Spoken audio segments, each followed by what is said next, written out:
Money, money, money, money. Money. Hit the button, Shane. Hit the button, Shane. These get worse and worse, and the cold opens are going to get longer and longer because you need to like wallow in the money, money, money, money. I'm just gonna keep doing Yeah, it. no, it's fair.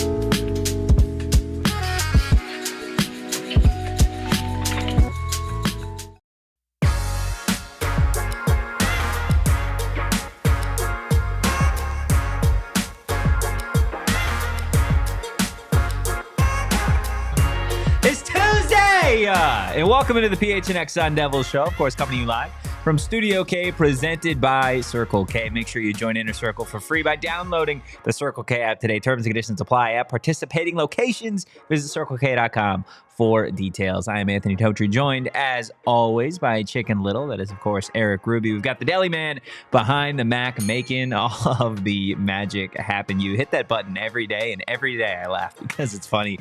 Guys, hit that like button, hit the subscribe button, drop a 5-star review wherever you get your podcast. At top of the morning to you, Ben. We got Sharon in the chat as well. Rubus, at the tail end of yesterday's show, we got ahead of ourselves and maybe tried to plan some weekend social content talking about revenue sharing. Too bad we're doing it today. And we're just going to talk about it for the full hour. We're going to answer any questions that anybody in the chat has about revenue sharing. Now, we are not the all-knowing beings when it comes to revenue sharing, but all of the questions that you guys do have, we will answer to the best of our ability as it relates to kind of the changing landscape in college athletics with revenue sharing, and realistically how it's going to impact Arizona State, how it's going to impact the Big 12, and really, like I said, the entire landscape of college athletics. So don't hesitate. If there's anything that's confusing to you in the chat,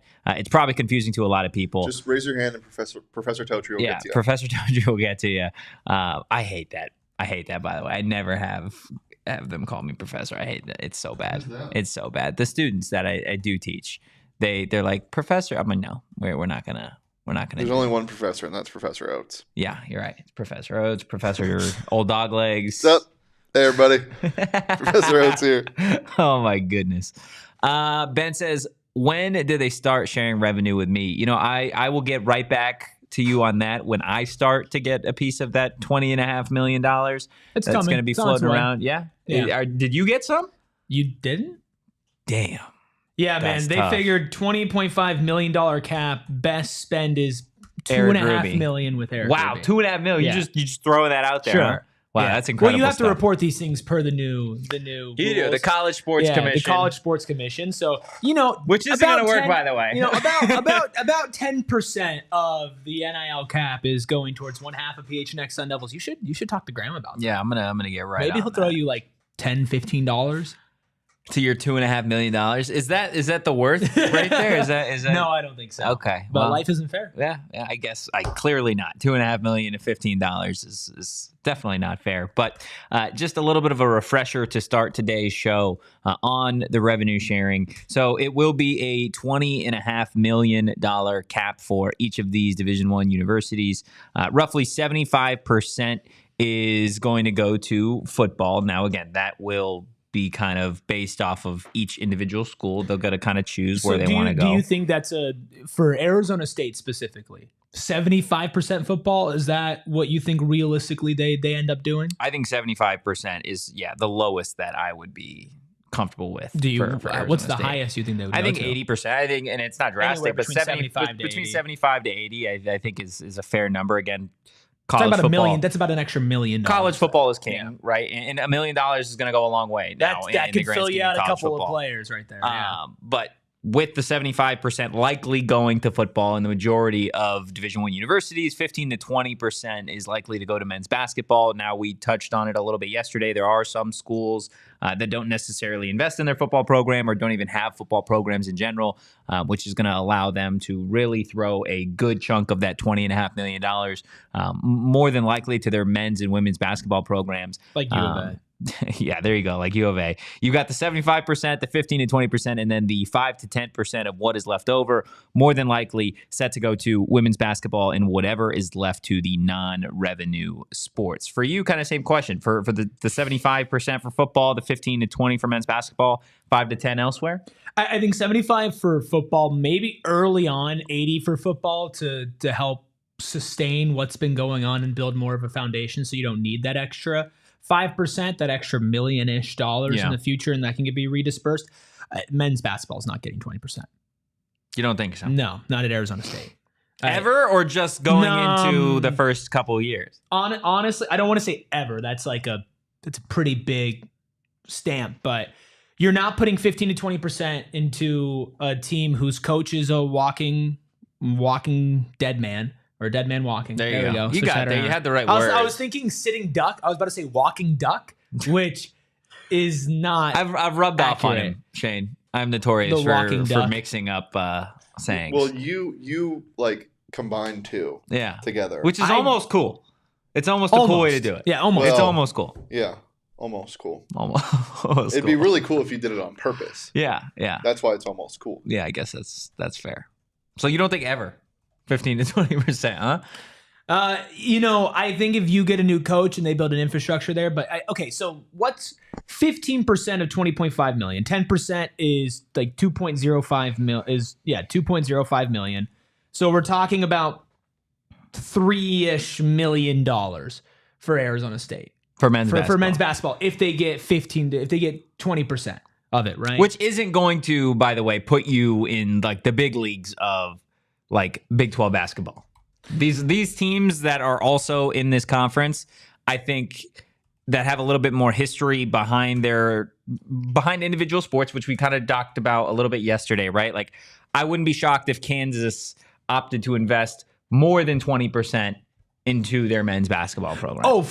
But that's, again, an established program, right? You know what you're getting from a coaching perspective, you know what you're getting from a ticket revenue perspective, from a TV revenue perspective. Like, you're getting, Kansas basketball is going to be an infrastructure. It's the same thing right now with Houston. It's the same thing right now with Arizona. It's the same thing right now with Iowa State, right? Those schools are probably going to give close to that 20%, if not more, to their basketball programs, right? For Arizona State, not just because of where the men's basketball program is, but because of what we mentioned yesterday, which is more quote-unquote varsity sports and D1 sports than any other school in the Big 12, maybe more than any other school in the country, definitely up there with the amount that they have, with how big of a drawing factor hockey is, how big of a drawing factor baseball could be with the prestige, and even the coaching situation there is completely different than what it is with ASU basketball, even though there are some similarities with that final year on the contract.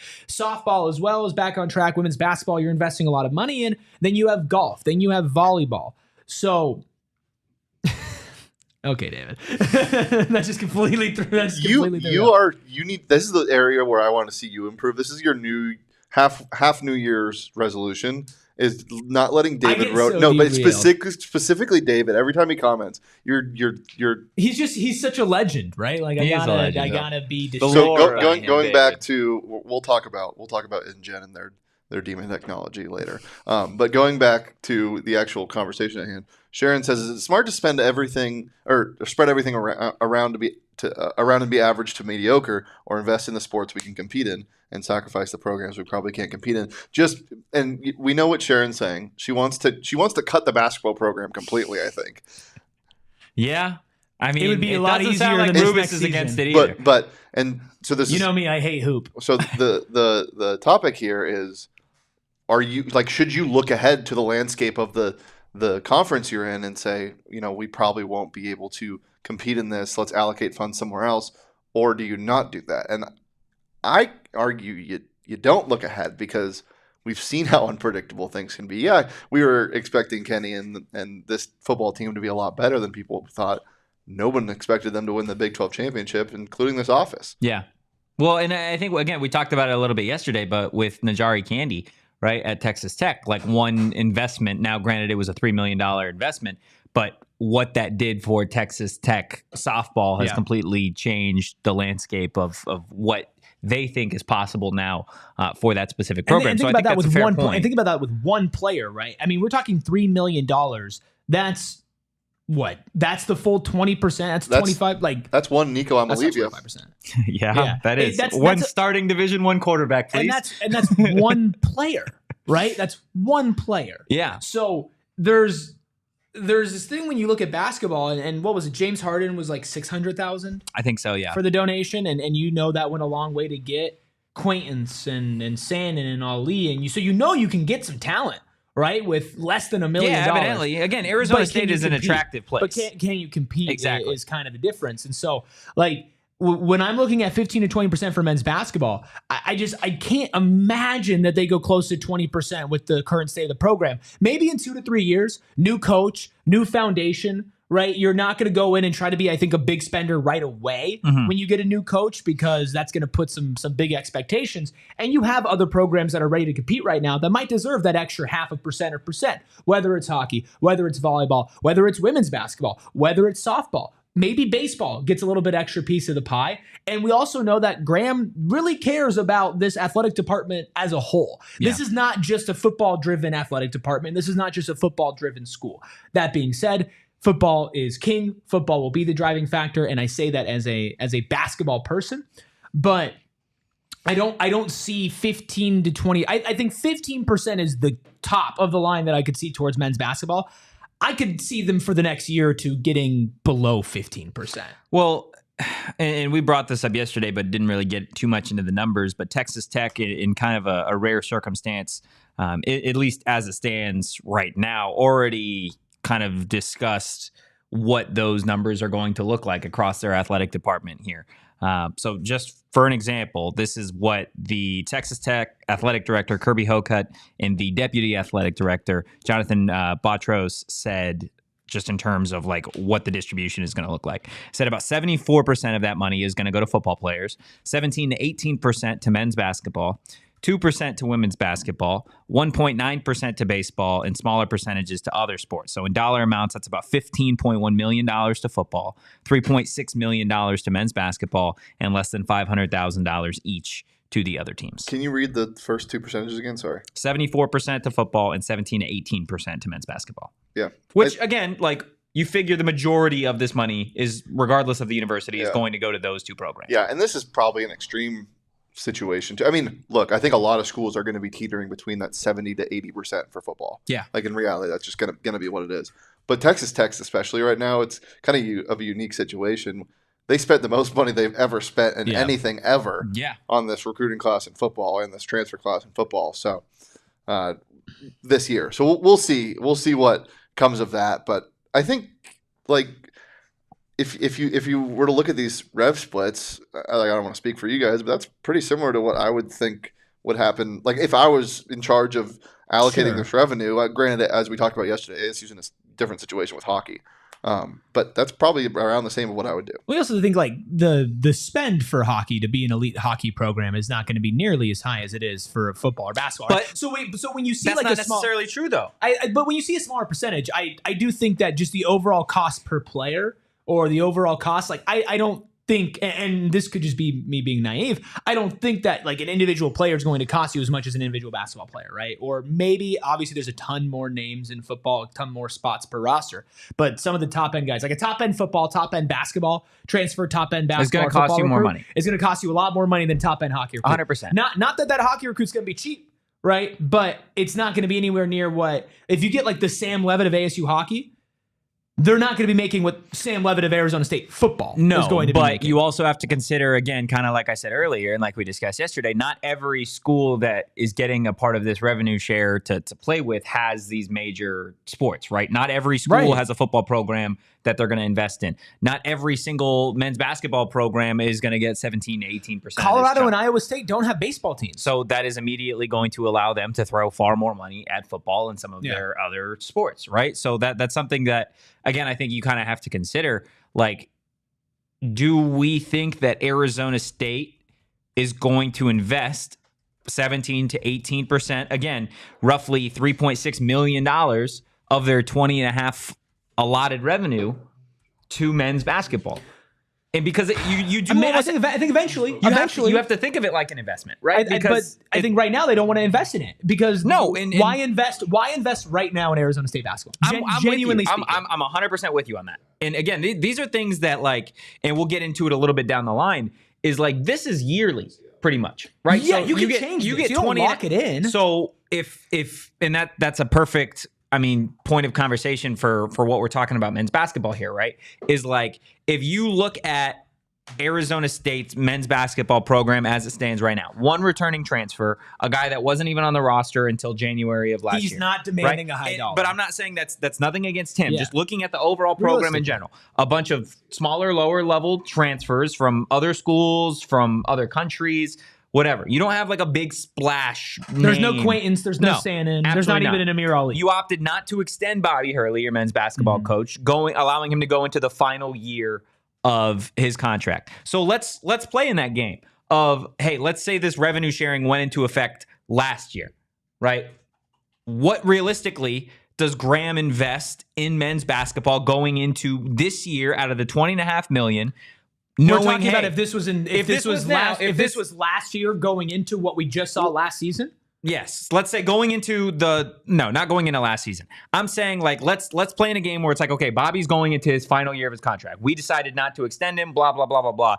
You're already kind of making, like, his life a little bit harder by not giving him an extension, right? He's got to go do what he's got to go do. He's a walking duck. But how much money do you realistically invest in a guy that already spent this kind of money in NIL last year, didn't necessarily succeed, to his own fault or not, right?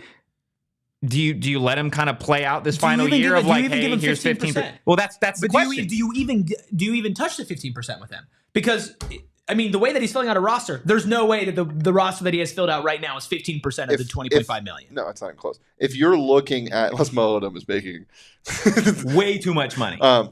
If you're looking at this also in a the future perspective, and you're assuming Bobby's probably not going to be back, then why would you allocate money to a staff and a program that's going to look completely different in 6 to 12 months? Yeah, and Sharon makes a good point about how competitive this conference is. And there was something in there, Totri, that talked about tanking, the article that we were mentioning yesterday, where it's like, tanking and maybe saving some of that money or whatever it might be. You got to strike with the irons hot with some of these teams. We got to ASU football, for example. Well, right, and we can kind of talk about that and maybe divide it up for next season. What would be different beyond that? But let's do that right after our first break, final break. Geez. Wow, could you imagine? No, first break. Look, I want to tell you about our friends over at Desert Financial Credit Union. I've made it a big point of emphasis that in 2025, I'm trying to get my finances right. Again, not where I want to be, but whoever is, right? Desert Financial Credit Union, though, is helping me get there every single day. And it's in large part because they have so many folks that can help you with pretty much anything that you need as it relates to finance. Maybe you have questions about your checkings and savings accounts. Well, guess what? Desert Financial Credit Union, they got somebody for that. What about mortgages or loans or credit cards or heck, even investment options? Well, guess what, Rubus? What? Desert Financial Credit Union. They've got somebody to help you and answer all of the questions that you may have. Plus, if you're an Arizona sports fan, which I imagine most of you guys are, there's no better place to do your banking than Desert Financial Credit Union because they've got those individualized, almost like cards, including the Arizona Arizona Cardinals, Arizona State, NAU, like exclusive debit cards branded with your favorite teams.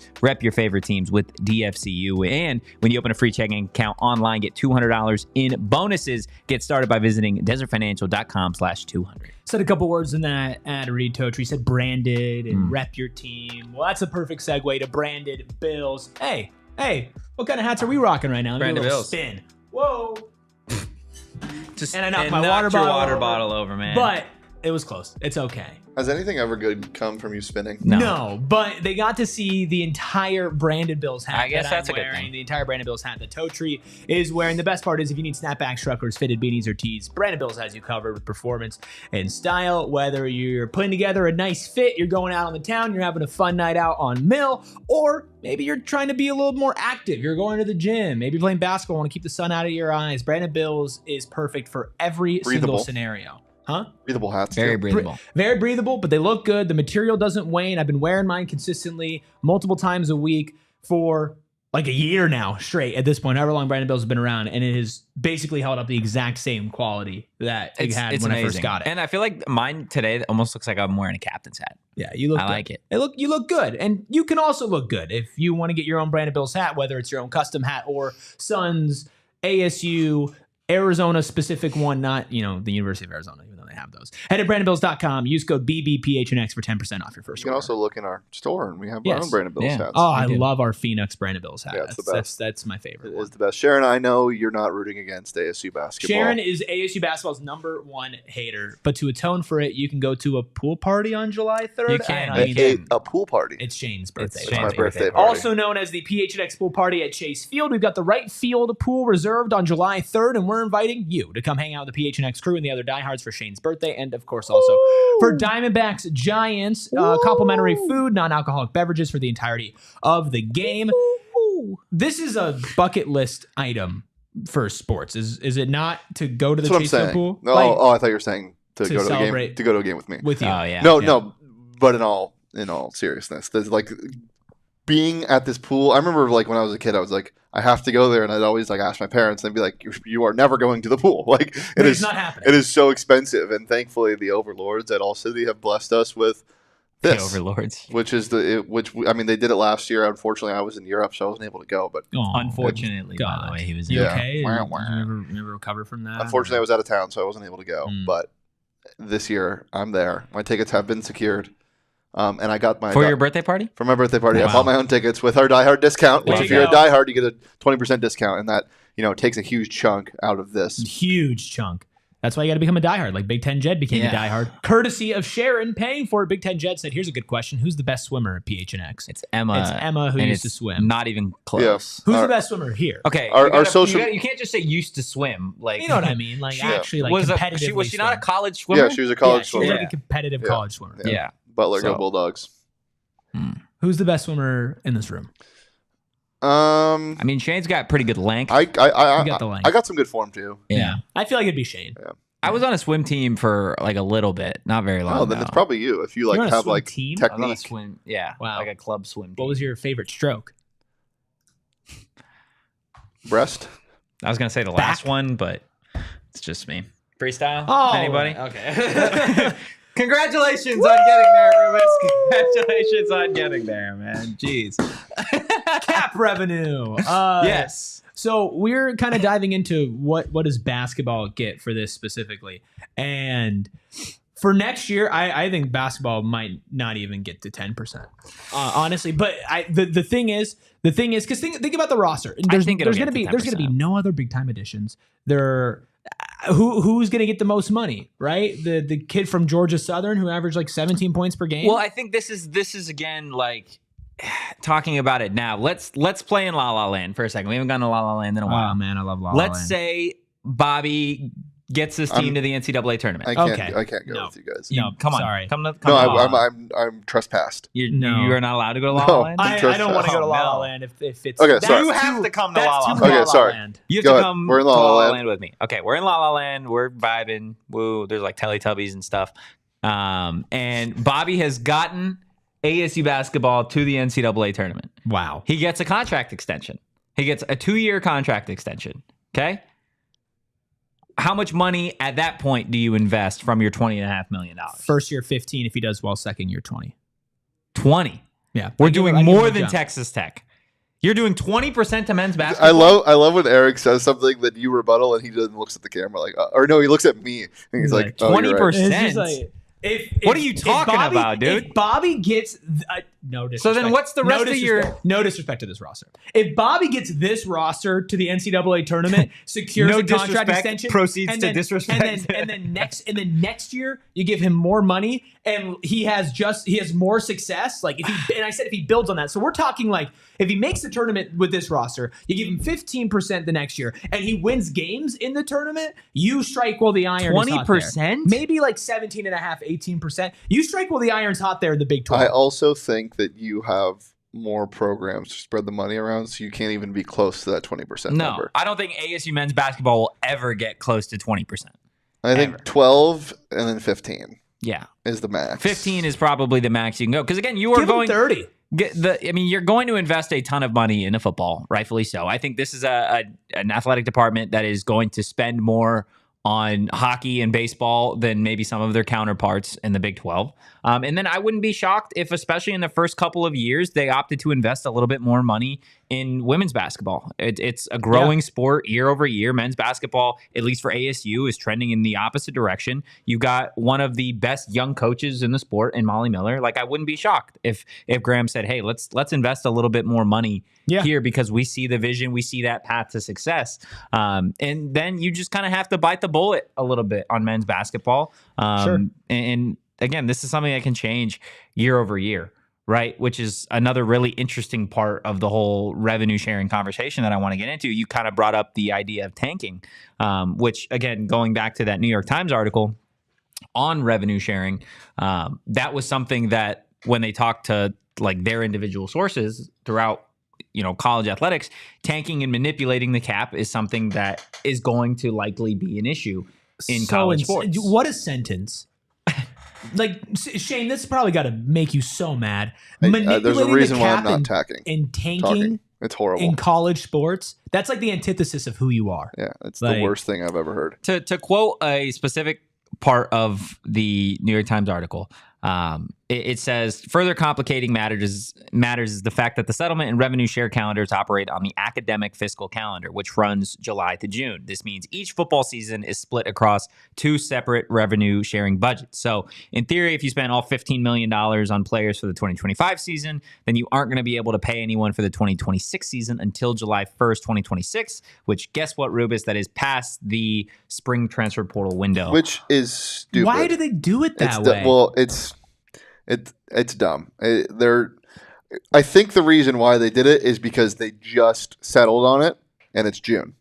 That's probably why. You gotta have better foresight than that, though. Like, come on, what are we doing here? You know that minimum 70% of anybody with a somewhat relative football program. I think they were trying to keep the settlement and revenue sharing on the same calendar as opposed to just doing like the settlement first or the settlement back end. I know, I get it that it's on the academic calendar, but it's still just like that's insane, because what are you supposed to do then? Like, hey, we won't pay you this now, we'll pay you this later. Well, you got to be, again, and this is kind of what we talked about yesterday, you aren't getting these jobs like as an athletic director, as a coach in one of these sports, unless you are thinking creatively and innovatively, and you really understand how you can spread the money here. And getting back to the whole idea of tanking, right? It's something that is really just unique mainly to professional sports. But in this article, they said revenue sharing could usher in tanking into the college ranks. If a team has glaring roster holes at quarterback or other key positions, it could elect to save its revenue share money and go all in on the transfer portal when the season ends with a bigger war chest than most of its competitors. And like that is definitely something that I could see happening.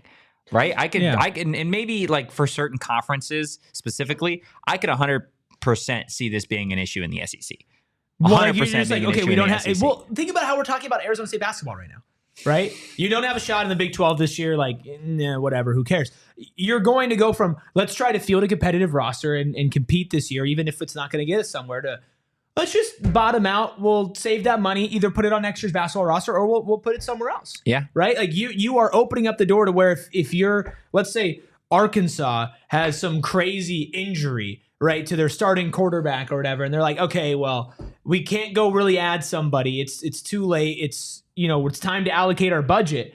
Let's take a ton of money away from football, right? Let's just tank this year, and then let's go at it with an increased budget, a bigger war chest in the SEC next year. Yeah. I think you see that in every conference, like even on the Big 12 on a small level. I want to die. Yeah, like I can see your soul leaving your body. I think it's horrible. I think the idea of tanking sucks. This This part really sucks. This Everything part sucks sucks. more than it does in professional sports, because this just feels like you're giving up on again, these are kids there's no with like draft- 4 there's no years draft, of well, these are right? kids with like 4 years of eligibility, like with COVID years pretty much behind us at this point.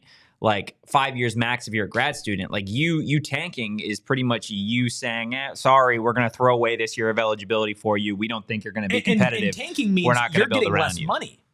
In theory. Like we are not but putting the money towards this program. A lot of these are now going to be contractual, it feels Well, like. so then if they're contractual, then how the hell do you end up even tanking in the first place? If like it'd be a planned tank. Like you have to look 5 years ahead and be like, we're going to tank in years 1 and 2. Not necessarily, because Well, if you're then going not and giving money. But they're going to be signing contracts and paying people, and you can't decide on the fly to just not do that. You absolutely should not be able to carry over money.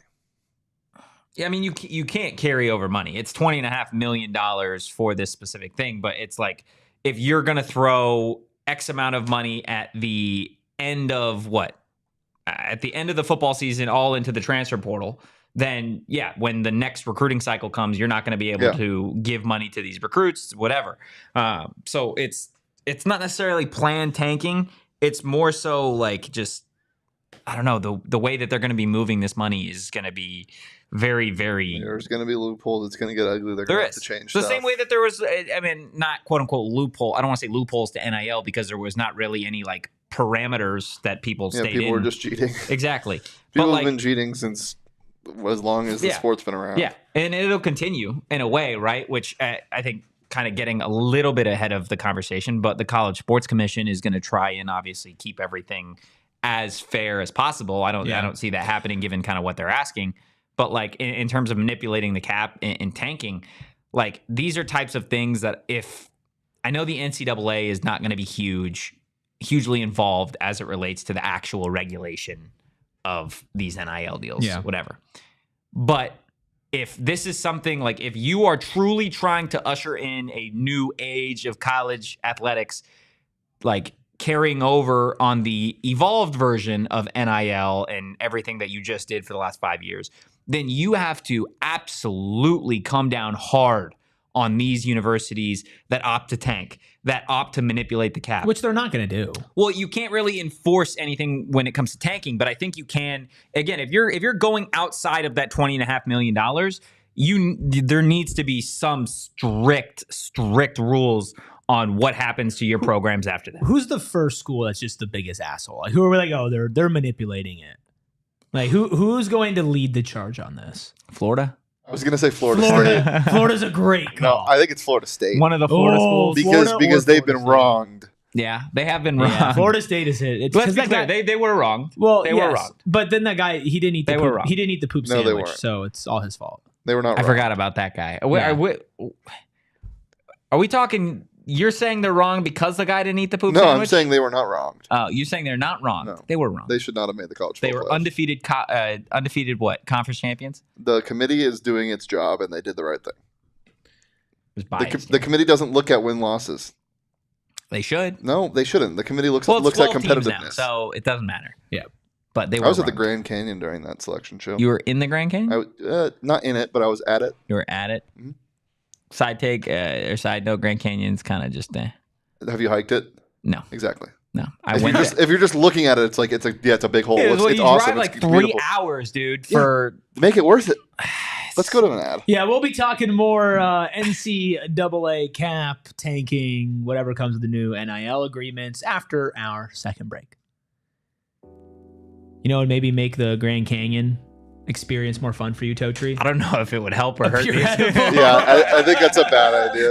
Totri's knees would be shaking at the top. There is a benefit to being out in nature when that happens. Maybe not like maybe not a massive canyon. Yeah. The Grand Canyon scares me, by the way. But you know what doesn't scare me is pure. We'll unpack that later. Is Pure Gummies. Pure Edibles are a full-fledged candy company offering gummies, kicks, hard candies, chews. The best part is they blend CBN, CBG, CBD with marijuana-derived THC. I know you hear somebody talk about edibles, and it's like, oh, this guy just loves weed, right? Yeah. But I love CBD too. I was talking with some people in our Die Hard Discord about, CBD and if you use it the right way and how it can make you feel. And when you combine them together, it's like PHNX Sun Devils, right? Like all of us combined together, we work well. And that's what Pure Edibles It's a mix. And you talk about Teletubbies and La La Land. yeah, which is also what happens when you take Pure Edibles. Listen, designed to be ripped or bit in half, making them easy shareable or easy to dial in your exact dose. Go find yourself some Pure Edibles products from one of the over 130 dispensaries across Arizona. I'm going to give you guys a quick recommendation.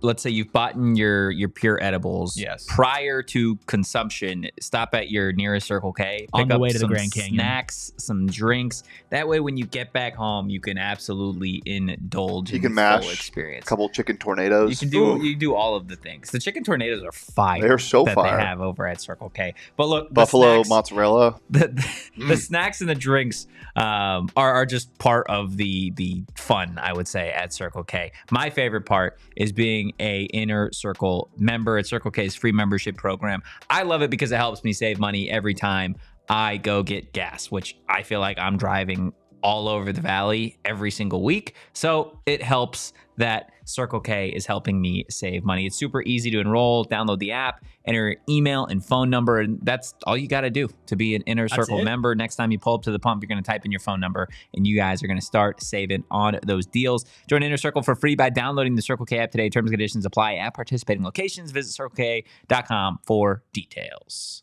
Big Ten Jed, we got Coach in the chat today. He's guessing Notre Dame is going to be the one. I like Notre Dame or LSU. Notre Dame and LSU. Notre Dame and LSU are good guesses. Yeah, the Brian Kelly stomping grounds, the path. By that logic, do we put Cincinnati in there too?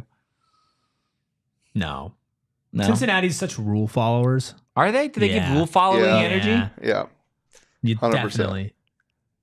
Like Brendan Sorsby, like that's not the quarterback for a school that cheats. Yeah, but he's not going to be cheating. At least I hope not. Don't cheat, Brendan. Could you imagine if like it comes to like Sorsby just on like PEDs, just juice to the gills? He needs new ones. Desmond Ridder, Kobe Bryant, Sauce Gardner, all PEDs. All the Kelseys. Yep. And only one Kelsey went there. Yeah. Where'd the other one go? I don't know, but it didn't go. He didn't go there. I thought they both did. I thought they They both did? went there too. Yeah, they never both mind. did. Yeah. It's like, come on, Shane. Silly. Don't feed us Sorry, guys. the wrong information here. I want to get to a part of this revenue sharing conversation that I think is the most laughable part. And that is the College Sports Commission. Just already sounds so fake and powerless. It is the Oversight and Enforcement pretty much committee that is going to require all of the outside deals from collectives and other associated companies and organizations to reflect a valid business purpose and fall within the approved range of compensation. So the settlement establishes the clearinghouse called NIL Go, and it's managed by the accounting firm Deloitte, which instructs athletes, this is my favorite part, to self-report any third-party NIL deals worth $600 or more for review. Could you just have a bunch of companies work together and send you $599 each? Probably, so you don't have to in report theory. anything? In theory, probably. I thought of another school, just Ole Miss, Lane To Kiffin. cheat? Yeah, Lane Kiffin for sure. Just because of Lane? Well, I mean, Yeah. when somebody shows you who they are, believe them. But this is hilarious. This is so funny. Hey, we're here to govern everything, but you got to bring it all to us. Yeah, first off, you really think if I'm just doing this, if I'm going to step into the shoes of a Division I athlete here. Okay? Not too hard for you I've to been imagine. begging to step into those shoes for years now. Let's say I am being offered $2 million by a specific local business, right? And in reality, Circle K. yes, Circle K, you want to give me $2 million to play punter at Arizona State? Sure, I'll do it. And they come to me and they say, you know what, you don't really got to do anything for this. We've got money. We want to give you $2 million. Stay at Arizona State. Yeah. Right? Now, in good conscience, according to the College Sports Commission, I have to go report that. Immediately, it's over the $600. And they have told me that there's no business side of it. They're not necessarily getting anything out of this transaction, right? So that is going to be a red flag. I'm probably not going to get that money, at least not all of it.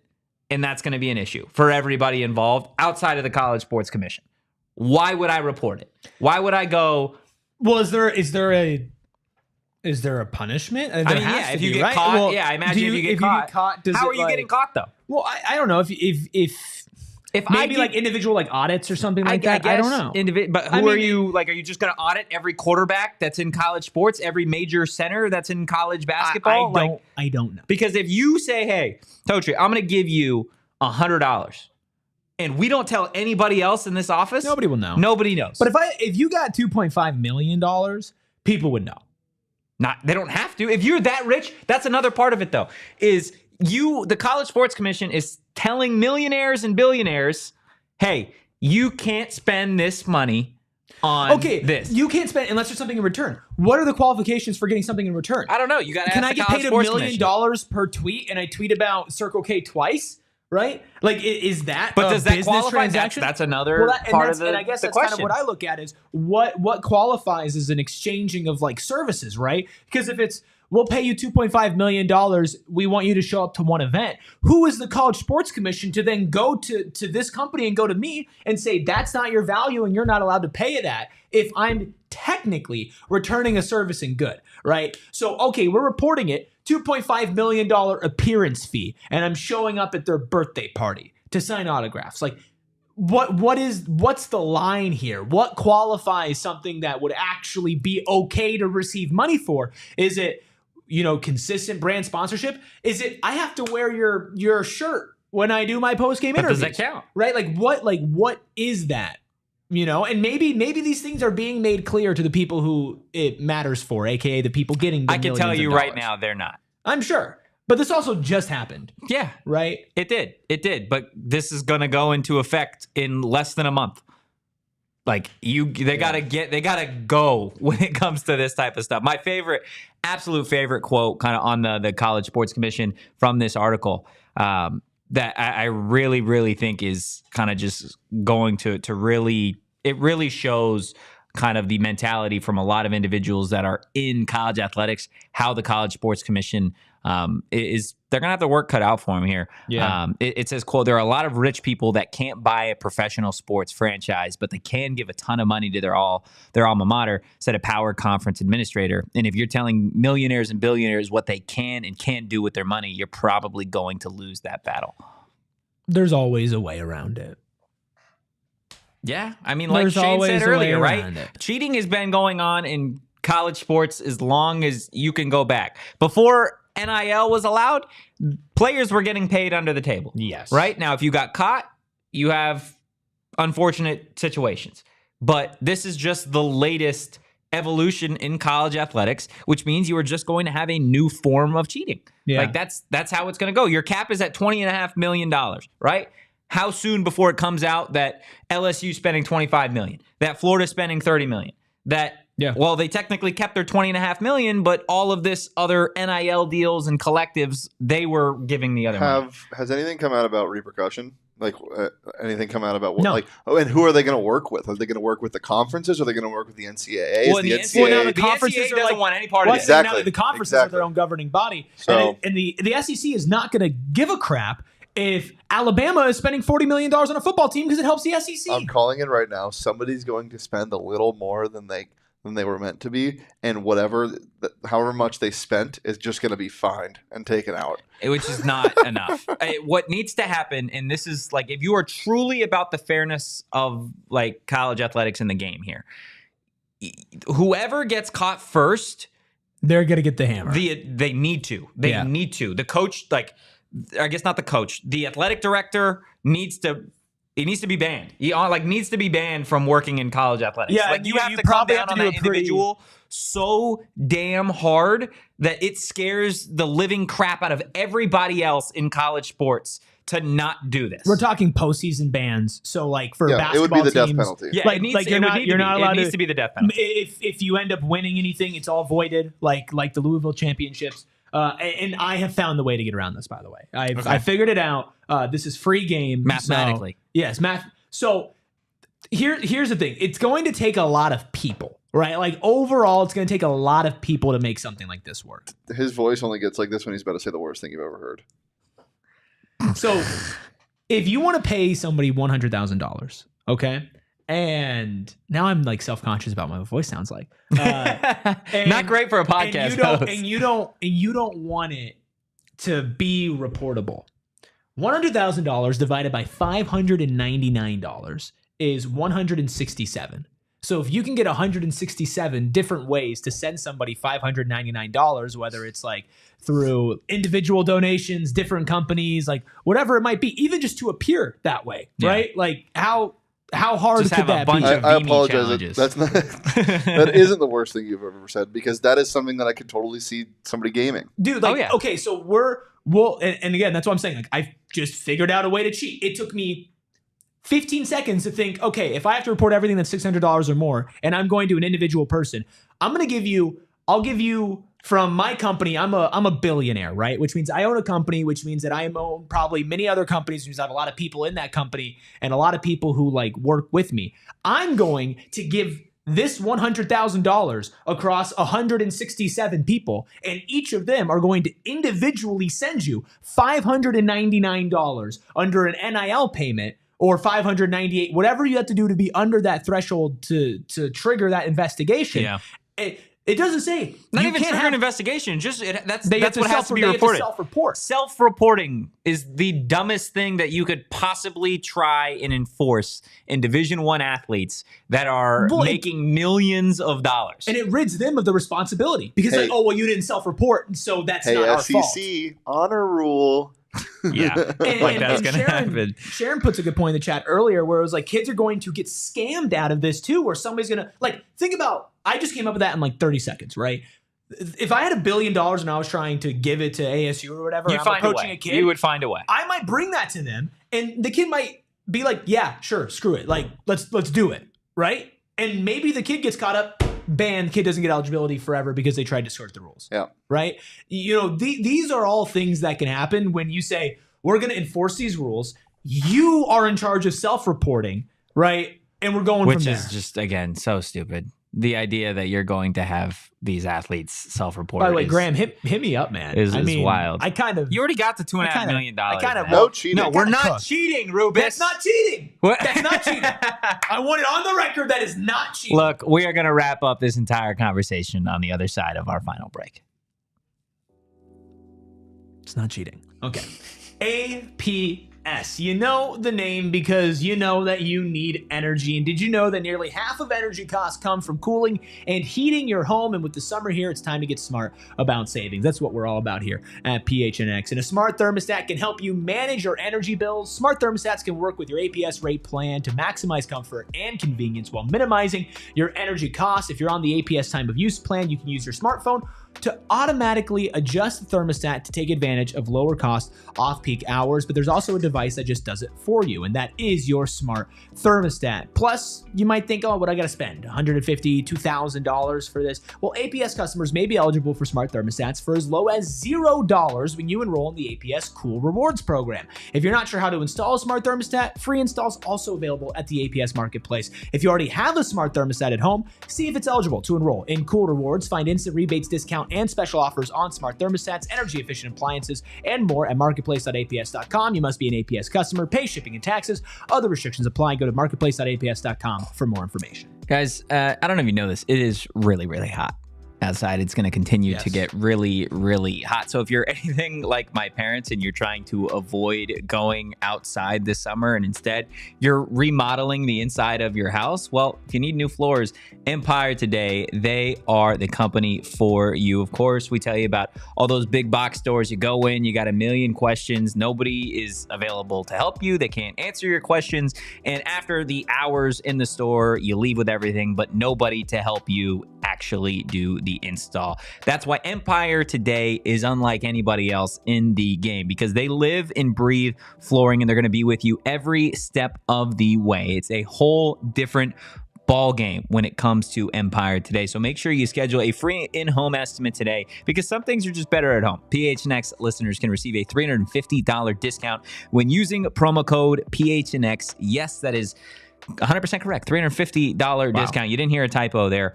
Again, with code PHNX, restrictions apply. Visit EmpireToday/PHNX for full details. Bees in the chat saying it's not cheating. It's not cheating. Listen, maybe I need a job in maybe can I be the GM?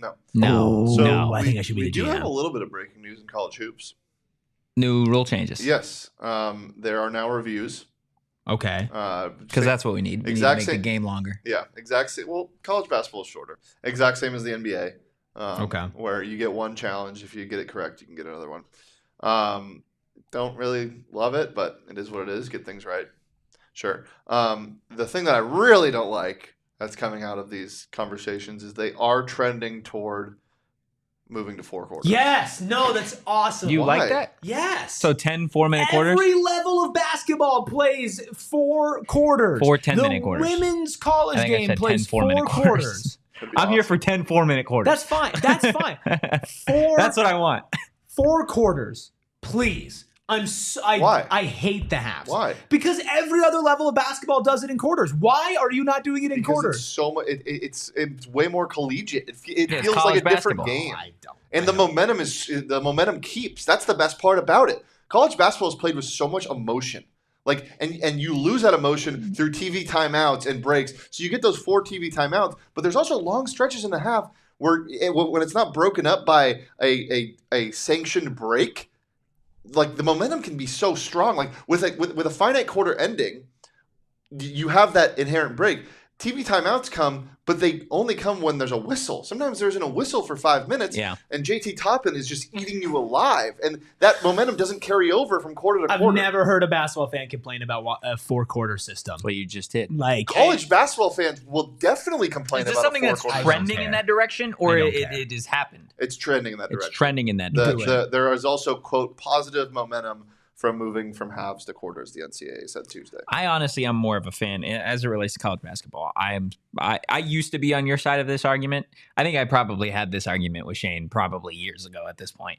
But I agree with him. I think it is so much more with things changing. It feels like every single season in college athletics and pros, I think being able to keep some element of what these sports used to be is important. And I think having the 2-half system is good, especially when it comes to like March Madness. Like I love being able to spend an entire I'm watching a half of basketball as opposed to quarter. It doesn't get broken up, and that's such a problem nowadays in sports. The only good thing that soccer has going for it is there's no commercials. Yeah, like to me, sorry for soccer fans, but like 4 quarters just it in the college game it just breaks it up, and if they're only 10-minute quarters, like it doesn't feel right to me. It's icky, it's gross. They're getting more timeouts. Let's put a poll in the chat. Let's see what chat thinks, because we got some people in here that I won't change my mind. That are saying this they is not want the their 4-quarter system. You don't have to change your mind. Ruby also hates college basketball. Yeah. I do not hate Ruby college loves basketball. The NBA. I do love the NBA. The NBA is my baby, but the NBA doesn't love you back. No, God, no, it doesn't. But I don't think college basketball loves you back either. No, I don't think any basketball team does not love me back. It's okay. I mean, even your like rec team that you're on with Shane wasn't trash. Wasn't very good. Did you ever win a game? We won one game, and I was gone for that game. Yeah. Wow. Yeah. So you're the problem. I wouldn't necessarily say that. We had a lot. I mean, the numbers don't look great. The correlation does not equal causation. I mean, okay. The numbers were not great. Ruby's best game, we lost by 40 or something. So. Yeah, I went crazy. What was your best game? A couple threes. Yeah, I think he had like 14 points. That's a lot in rec league. That's a lot in rec league. Who's your comp? or a guy that scores a bunch but they lose? Are you Wizards Bradley Beal? No, I don't have enough. I don't have No, enough in my his son's bag. Bradley Beal. No, I would say my comp is like J.R. Smith's too athletic, too active. But I'm streaky shooter like J.R. I don't need Smith. you to give me like a full. I just want somebody that scores that they lose. I'm a great defensive player. I'm a good rebounder, and I'm a very streaky shooter. So I'll either be just on fire from 3, or I'll be the worst shooter you've ever. Like I'm like Josh Okogie. I'd say I'm like Josh Okogie. Yeah. You're either going for 12 or nothing. Nothing. 3 steals. That's Correct. it. That's all but we I'll got. always bring the energy on defense. Are you yamming on everybody? Pull complete 0% to 0%. That's awesome. Eric, you are literally the worst person I've ever worked with. I'll take that as an honor. Oh my gosh. And we worked with a lot of people at this point. Guys, make sure you hit that like button, you hit the subscribe button, you drop a 5-star review wherever you get your podcast. Rubus, before we get out of here, just your final take and thoughts on this, the revenue sharing. I think, again, we could probably spend a solid 24-hour stream if we were so inclined. Let's rip it. Breaking down all of what goes into revenue sharing, but your thoughts on it. Cautiously excited to see how people cheat through this. I think it's going to be fun. Really? That's where you're going? You're excited excited to see people cheat. Well, what else am I supposed to be excited for? The worst kind of person. Eric Ruby and people that watch Love Island. Excited to see people cheat. Why do you want them to cheat? Okay, I don't want them to. Okay, but that's not fair, because on Love on all those shows, I'm like, are you going to do it? Are you going to do it? Okay. No, that's what I'm saying. You watch those shows. Yeah. So I don't want them to, but I know it's going to happen. So I think it's going to be funny to see what people do and what they try to do. I would say there's definitely a weird story about how somebody cheated. Yeah, for sure. Again, somebody's going to be like, yeah, I paid somebody 400,000 different installments of $599. I'm going to mail you a $10 bill every single day from now until you graduate. I think we'll get some funny stories from that. I don't know. I'm excited for like 2.5 years from now when everything changes again. That's what you're excited for? There's no way that what we're talking about today is still like exactly the same or relatively the same. We said that about the NIL 2 years system. from now, and it's completely changed. Yeah, but how long did it take? Couple of years. It took longer than 2 years for the NIL 3.5, system 4 to years? change. Like 4 years. 4 years. Okay.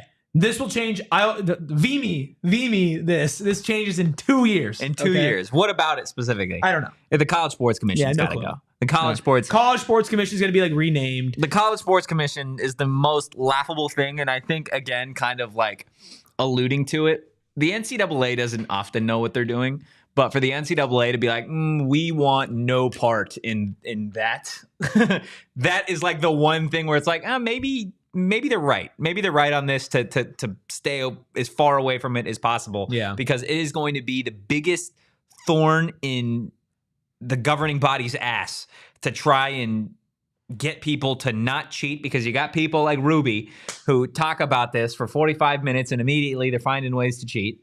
Like, not cheating. I want it on the record. Sure. I want it on the record. Sure. But the bottom line is none of this is ever going to, like, you're never going to find a perfect solution, because like college sports inherently, and whatever you think about it, like, people need to make a living, and yeah. At least they're getting paid now. It's all about money. It is. And it's all about money for the bottom, the people that are making hundreds of dollars off of this, but more specifically, it's all about money for the people that don't need anymore. And that's the biggest problem with coaches, administrators. Not only sports, but the world. And if know, you want to get into capitalism, we can again. We don't need to do that. Cue the music. No. If you know, you know. I'm with you, Shane. Oh, my goodness. Look, that is going to do it for today's episode of the PHNX. Something went wrong with the poll. I don't really understand. Something went wrong with the poll. Yeah, it's 100% are voting for quarters. 5 votes, 100%. Yeah. Well, I really like the first poll, which is, would you rather have quarters or halves in college basketball? And it's yes or no. I muted you guys. I muted you. That's all we got for today. Guys, it's a pleasure. Yes, it does. No, every microphone. Yeah, because it sounds. 15-mile radius. It still sounds. Did you mute it? I muted you too, just so he couldn't hear you. Yeah.